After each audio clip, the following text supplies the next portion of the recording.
If you and a friend are going on vacation, would you be a jerk for asking if they don't bring their partner along? We'll get to that in a bit, but first, am I the jerk for giving the silent treatment after my girlfriend's son spilled in my car? I got a new car earlier this year, and it's the first big item I've bought for myself. It's my baby and I take good care of it. This weekend I had to drive to town B for work. To get to town B, I have to drive through town A, which is where my girlfriend's mother is. So my girlfriend asked if I can give her, my girlfriend, and her son a ride there to visit her mother. We left yesterday, and before leaving, I reminded both her and her son of my #1 rule: no food in the car. She said whatever, agreed, and we went off. On the way, her son complains about being hungry, so we stop at a gas station, and the two of them go off to quickly grab and eat something. After about 20 minutes, they come back to the car and both hold slushies. I stop them and I tell them that they can't drink that in my car, and she says that they can't possibly finish it fast enough without making us more late and that she wasn't even willing to do that. This resulted in a back and forth of arguing, and the ultimatum was to leave them there or to suck it up.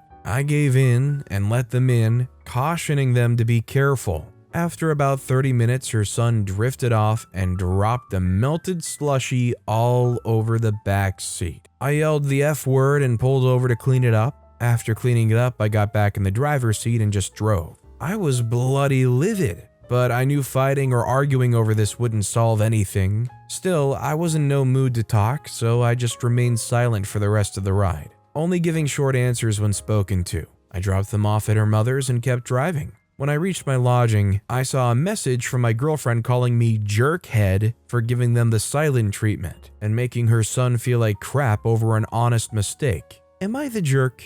I think OP is not the jerk, and I hate how the girlfriend is not accepting any responsibility here. God forbid OP had one rule and it was completely disrespected and violated. Had a melted slushie dumped all over it. Also, hi, I'm Steven, and if you enjoy deciding whether or not these people are jerks, why not hit that subscribe button down below? Our next story is, am I the jerk for taking back control of Thanksgiving meal planning and cooking for my husband? I cook Thanksgiving and Christmas dinners every year for my husband, his family, and our kid, and have for 16 years. I put a lot of love, planning, and effort into making it a really special day. This year, between work, parenting, and everything else, I'm tired and I don't want to cook Thanksgiving. I went to him and asked if we could just go to a nice restaurant instead. To my surprise, he said he'd handle it. However, even cooking a simple Thanksgiving meal requires forethought, like getting the frozen turkey in the fridge to defrost multiple days in advance. Now is the time to pick up some items. I don't know if he knows what he's signed up for. I started asking when he was planning on doing his grocery run and what dishes he was planning to serve. He just dodged the question and said he'd handle it. He has a habit of underestimating tasks and rushing last minute. I finally was like, look, why don't we work together and start planning? He admitted he was only going to cook a simple meal of turkey breast, mashed potatoes, and broccoli.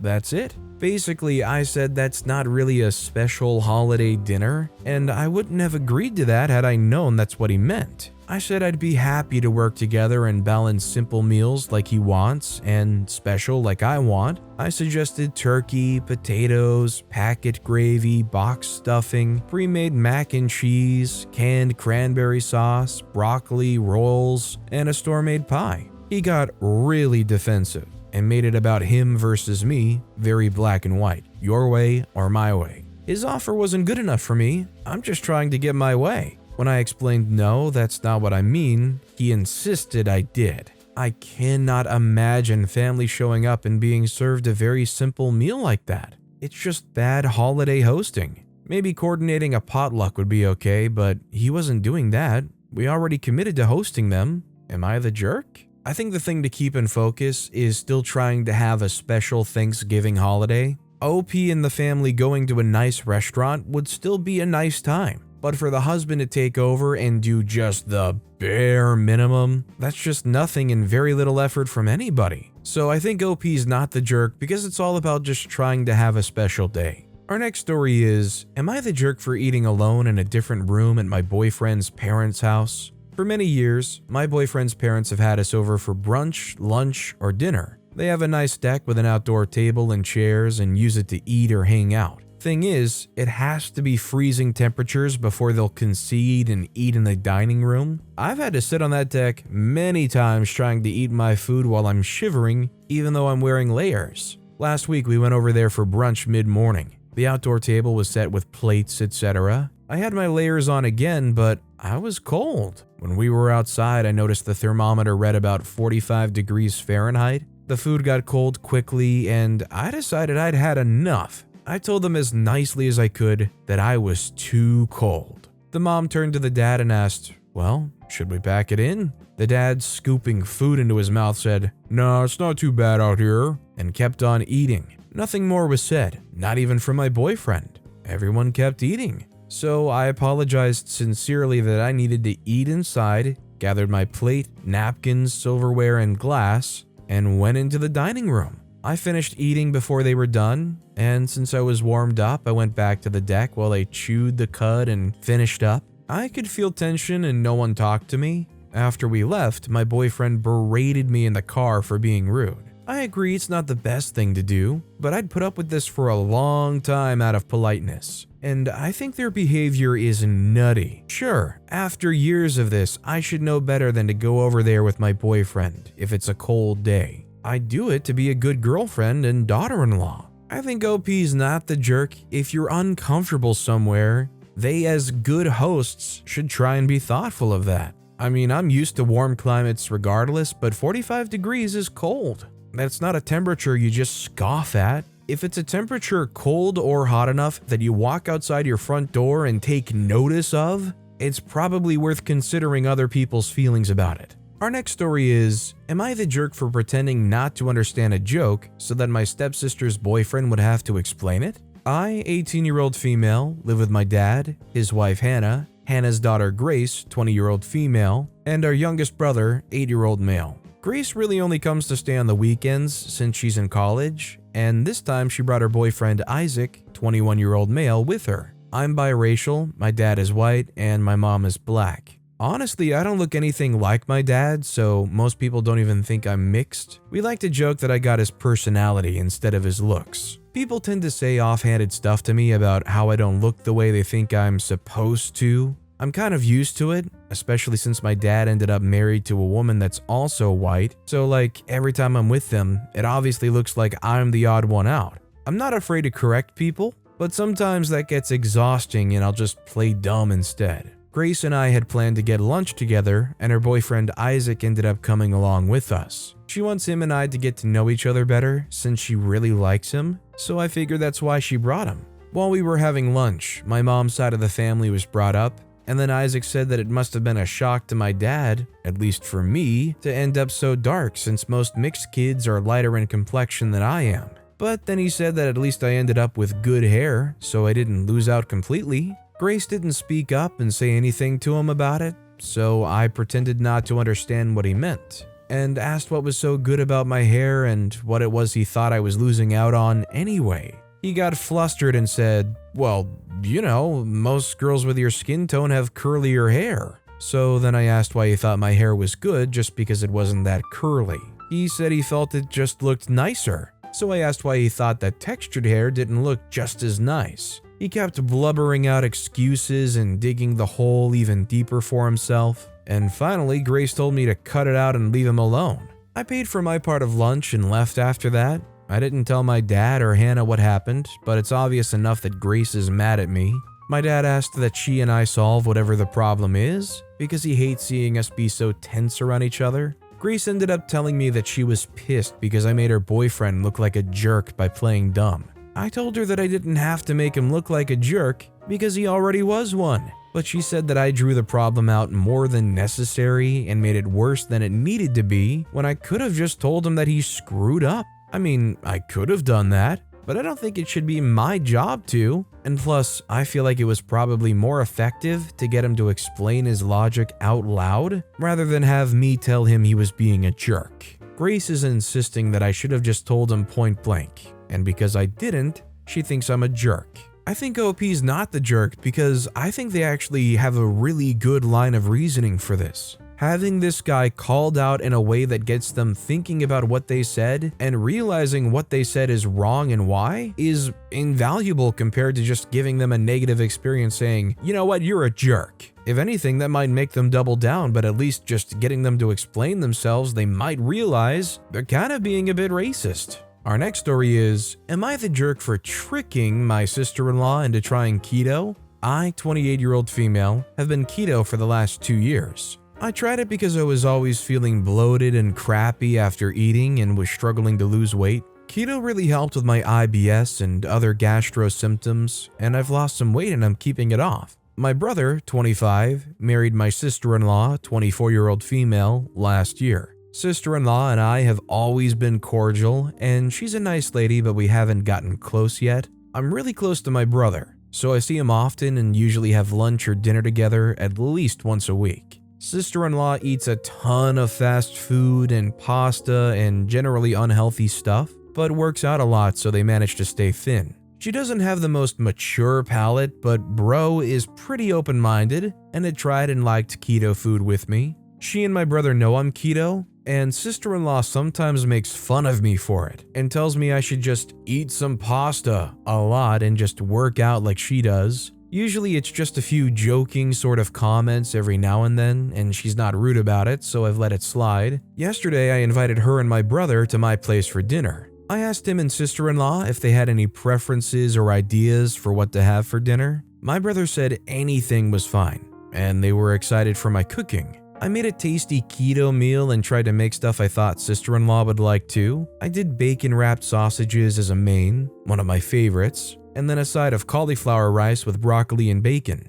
They came over and my sister-in-law was acting a little strange as I brought out the food and asked jokingly where the bread was, but everything was going fine. We were partway through the meal when my brother asked what everything was. I told them and my sister-in-law got upset, saying that I tricked them with fake rice and that I was being sneaky and unreasonable and trying to force keto on her. She refused to eat with us after that and ordered some fast food takeout. I was a little offended, and then I suggested to my brother afterwards that maybe we could just do a meal, the two of us. And sister-in-law overheard and accused me of trying to force others to do keto and leaving her out. And why couldn't I just make real rice or pasta like a normal person? And that I should have known better than to make my weird food for other people. I didn't mean to offend my sister-in-law. I guess I should have known and tried to make some carb, but the food was really tasty and I didn't think I was forcing anyone. So, sanity check here. Am I the jerk? I think OP's not the jerk because they weren't misleading them in any way. They weren't like trying to present it as something else. This wasn't some bait and switch. I don't see how OP could be the jerk. Our next story is, am I the jerk for doing what I want for my daughter and not caring about how my niece and nephews will feel? I, 29-year-old male, found out that I have a 10-year-old daughter. It's a long story of how I found out, but just to be clear, yes, I'm sure she's mine. I've been trying to get to know her and she stays with me a lot. I've decided that this is the right time to introduce her to my family. I have a big family with so many siblings and nieces and nephews. They know about my daughter and some of them have met her, but some of my siblings that I'm not very close to or that live in another city haven't met her yet. My siblings and I stay the entire holiday in our parents' home, and this year I'm taking my daughter with me. Every Christmas, my siblings make a list of gifts. The list is for all the kids in the family, and it's designed so that every kid will have the same gifts, and no one will get upset that someone else is getting a better gift. It's also designed so that all of my siblings, even the ones who don't have good jobs, can afford it.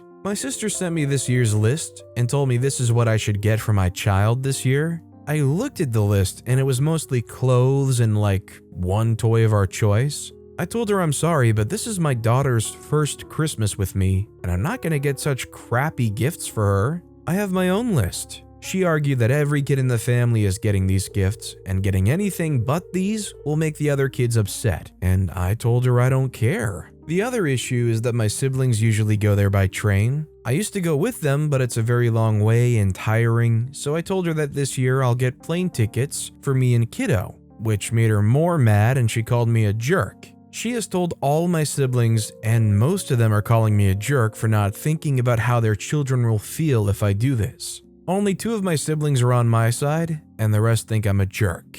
Honestly, I think it's a bit weird and a bit sterile is how I would want to describe it, to try and make sure every kid gets exactly the same thing pretty much. Oh boy, Billy, what shirt and 1 toy did you get? What shirt and 1 toy did you get, Susan? And what shirt and 1 toy did you get, Timmy? Spoil your kids and have a big old Christmas. At the very least, join the celebrations at their place and then have a secondary celebration where you give them a whole bunch more stuff in your own place. But it's not as fun if you can't just give it all to your kid on Christmas. Our next story is, am I the jerk for not apologizing for my dog scaring off another kid? My 7-year-old son was having a birthday party the previous weekend, and a number of his friends and schoolmates around his age came over, along with their parents. I have a male mastiff mix for context. I know people always love to exaggerate and say their dog is so loving, regardless of whatever their dog's true personality is. My dog's friendly towards my family and people he's familiar with, but he's very aloof towards strangers.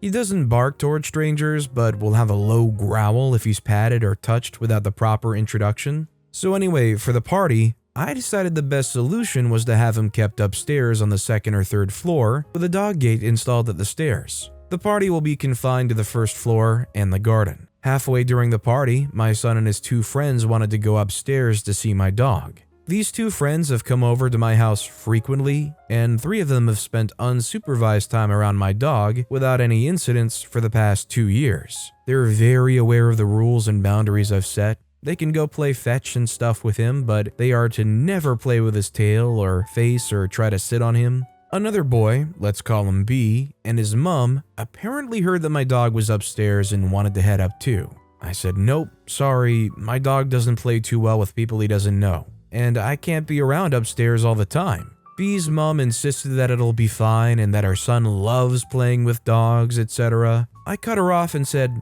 nah, another time, and directed them both towards the other toys and party stuff going on. Less than 5 minutes later, I hear some barking and some screaming from upstairs. I run up to see B crying and his mom yelling at my dog and me. All sorts of accusations were hurled at me, including having a rabid dog, untrained dog, and she said she was going to ensure my dog was put down. I tried to ask the other kids, my son and his friends, what happened. So it turns out that B and his mother came up on their own, and while my dog was lying in one corner, he decided to go over and start pulling his tail, even though the other kids told him not to. His mother waved him off and allowed B to continue. That resulted in my dog getting up and barking at them as well as growling. I checked B for any injuries and found none. My CCTV recording showed exactly what my son and his friends had described, and there was no contact between my dog and the boy at any point. B's mom brought him to the doctor anyway for a full checkup, no injuries found, and wanted me to compensate for that along with apologizing for the incident. I said no, and she would be lucky if I didn't pursue anything about trespassing into my house's upper floors. So, am I the jerk? I think OP's not the jerk, and I think they did just about everything they could do short of putting some kind of motion-sensing alarm siren that blares when they cross the threshold into the room. Literally, what more can they do? The parents need to be parents and control their kids and themselves. Our next story is, am I the jerk for not wanting to be a part of a friend's village? So, I'm a part of a group of friends. I'm in my early 30s and a woman. We've all known each other for varying amounts of time. Some people are closer than others. We get all together every month, but obviously some people see each other more often. We normally go for drinks or dinner. One friend, Kelly, 29-year-old female, I'm not really close to. I normally see her as part of the big group. Kelly just had a baby about 7 months ago and seems to be struggling as her husband works long hours. She hasn't come out with all of us, but I've still seen her once in a while. I've started to pull back a bit from my friendship with Kelly, and a few others have as well. Anytime we've gone over there, I live close to her and another friend. She sort of treats us like unpaid labor, but says this is part of being friends. When I'm there, she'll ask one of us to hold the baby or do dishes or run a load of laundry. I have enough of all this to do on my own, minus the baby, so I kind of get a little pissed off going over to someone's house and doing chores every single time. I don't mind helping out, but it's a little crazy. She asked to borrow something of mine yesterday, and I went over to drop it off. While I was there, she asked if I wouldn't mind mopping the kitchen for her. I told her I was in a hurry and she got a bit huffy. She told me that raising a child was hard, and she needed her village to step up and help her. I kind of had enough and told her that I didn't want to be a part of her village. This really set her off, and I walked out the door and haven't spoken to her. Am I the jerk here? Some of my friends are saying that, yeah, I should have just kept my distance instead of saying anything. I think I might be the jerk because I was harsher than I needed to be to someone who was clearly having a rough time.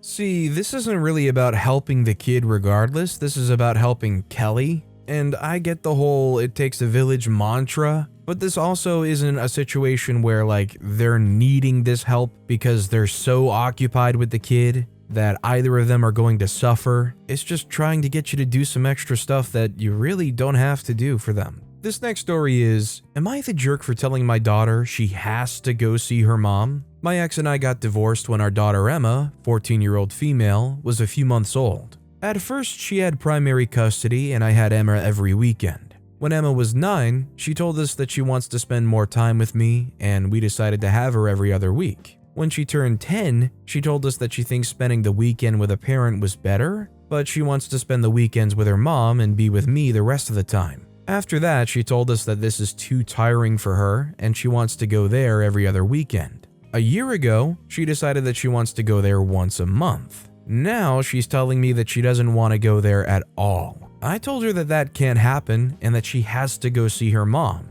We got into an argument and I got angry and told her that unless she goes to see her mom, I'm going back to our original custody agreement and she has to live with her mom. She called me a jerk but went to her mom's home, and now she won't answer my call. I understand not being happy with their decision or not agreeing, but I would think most of us would agree that the way OP handled things here is not the way to go. Has OP really taken the time to try to understand why she feels that way? They might be saying, oh, well, it's tiring or it's too much work, but has OP tried to take the time to understand why that is, or why they might be trying to use that as an excuse? Considering the way OP sounds here, I don't know if it even matters to them. This next story is, am I the jerk for asking my friend to not bring his girlfriend on our vacation even though he's providing the accommodation? I'm going on a ski trip in a few weeks with my friends. My friend Dante is providing free accommodation for our entire group. Dante's girlfriend Grace asked to come on the trip too when she heard about it. We didn't know her well when she originally asked, and since Dante wanted her there, everybody said it was fine. However, Grace makes me uncomfortable. I've been friends with Dante since we were both babies, so we're close. Nothing romantic has ever happened between us, but Grace has started asking me some weird and inappropriate questions recently. She's asked me things like if I find him attractive and if I would date him if he gave me the time of day. She also told me I definitely wasn't his type, even though I never asked. I don't want her on the trip, so I asked Dante not to bring her. I told him she made me uncomfortable and he said he would need to think about it. I guess he told her she couldn't come, and why, because she's angry at me and thinks I'm doing this to cause issues in their relationship. She thinks that I shouldn't go if I'm so uncomfortable around her instead of forcing him to uninvite her. Our group is divided, so am I the jerk? I think both sides are jerks here. Obviously, the girlfriend is incredibly insecure and shouldn't be projecting or harassing OP so much. But for OP's friend Dante to provide free accommodation for the entire group on this vacation, and then for OP to have the gall to ask that person to not bring their partner along, that's kind of ridiculous regardless of how you feel about them personally. If it's that much of an issue, you bow out. You don't ask the person that's paying for the things to get their partner to bow out. Our next story is, am I the jerk for requiring a cash deposit to come to Thanksgiving dinner and uninviting my sister and her husband because they refused to pay it? I'm going to be vague because I don't want this to turn into a political debate because it's not one. I'm hosting Thanksgiving this year, and everyone is excited. My house is in a warm location near beaches, so everyone in the family is excited to get out of the cold and dig their toes into sand. My family's large, and as expected, we all fall under different parts of the political spectrum. We might not agree with each other on some issues, but we treat each other with respect and love. That is, except for my sister Carrie and her husband Bob. They strongly believe in their politics and view anyone who doesn't agree with them as being wrong and need to be taught to be correct. Even family members who are in the same political party are wrong if they're not in 100% agreement on every issue. Every get-together turns into a heated debate with them on one side against everyone else, even with the people who vote as they do. Frankly, it's exhausting and life-draining to just be in the same room with them. To head off any political debate this year, I included in the invitation email a ban on political discussions and a request for a monetary deposit of $500. I picked this amount because everyone can afford it, but I wanted it to be a painful loss if they lose it. I stated that this money will be returned at the end of the night if politics are not discussed. Whoever brings up politics will lose their deposit. Everyone agreed and sent me the money, except for Carrie and Bob. They replied that this was stupid and they don't have to pay a deposit to come to a family gathering. I answered, since it's my house, it's my rules. We went back and forth until I got tired of it and uninvited them. I'm here because they have children who will be affected by my decision, and my parents are trying to talk me out of it. They want to see all of their grandchildren, and they think it's cruel to prevent Carrie's from coming. They even offered to cover Carrie's deposit, but I firmly told them no. Am I the jerk for requiring a deposit to come to Thanksgiving? Everybody knows that Thanksgiving dinner is the place where politics, family issues, family grievances are all going to be aired out. I think $500 might be a little too much, but I kind of love this method. Like, bring $100 with you and you give it to me, and I'll give it back to you, no questions asked at the end of the night if you don't bring up politics. I love it. I think OP's not the jerk. Our next story is, am I the jerk for going to the gym first thing in the morning without checking in on my sister-in-law first? My brother and sister-in-law moved into my parents' house where I, female 23, live a few weeks ago with their 2-year-old while their house is being renovated. I watch my nephews sometimes, but I don't know much about kids or taking care of them. I usually go to the gym very early on weekend mornings when it isn't crowded. Yesterday morning, I got up and went to the gym. As usual, no one was up yet. At the gym, I leave my phone in the locker so I don't get distracted. I did my workout and went in the sauna for a while. When I got my phone out of the locker, I had a bunch of calls and texts from sister-in-law demanding to know where I was, saying she needed me to watch my nephew while her and her brother went out and did errands. When I came home, she blew up on me for not checking that they needed me before going to the gym. They had errands to run and she missed her nail appointment. I don't think that's fair, but now I'm feeling terrible about it. OP is clearly not the jerk here. They're in no way responsible for that kid, and that is a load of it expecting them to check in before going about their lives just because they're living in that house temporarily. OP isn't some maid live-in housekeeper. That said, our final story of the day is,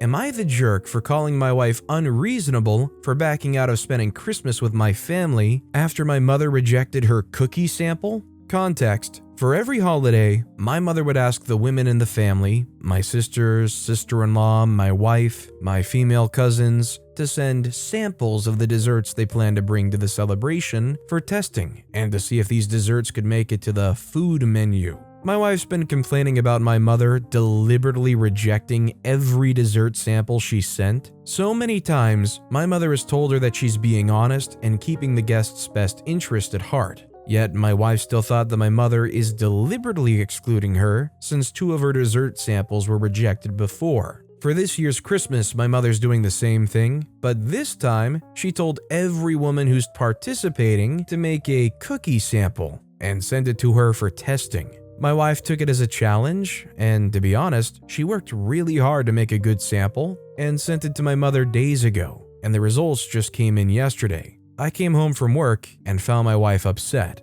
I asked what's wrong, and she told me that my mother rejected the sample she sent and decided to exclude her baking from the food list/menu for Christmas this year. I didn't know what to say, but she then told me that she was backing out of the invitation to attend Christmas with my family. I was stunned when I heard her make this statement. I tried to talk to her, but she said it was done. I called her unreasonable to decide to bail on the whole family over some cookie sample. That's just freaking crazy and quite unreasonable. We had a full-on argument about it, and she stated that my mother caused this but I told her that my mother is pretty serious and careful about the food she offers to the guests, since we're going to have relatives coming from all sides of the country. She told me to stop mentioning it. Later, I heard her cry despite telling her that her baking is amazing and people have preferences, that's all. Am I the jerk for insisting that her decision was unreasonable? I think OP is the jerk because I think this is a really weird practice to support, and she was incredibly proud of the thing she did. OP didn't even stick up for her. I think OP's mom is probably a very scary and argumentative person. That's probably why OP didn't even want to go near trying to stand up for them. Stick up for your wife in something that she felt very proud about. The food menu. But with that being said, that's all the time we have for today. Now, if you want to hear another absolutely crazy Am I the Jerk Here story, check out that video on the left. Or if you missed my latest video, check out that video on the right. That said, I'll see you all next time with some more stories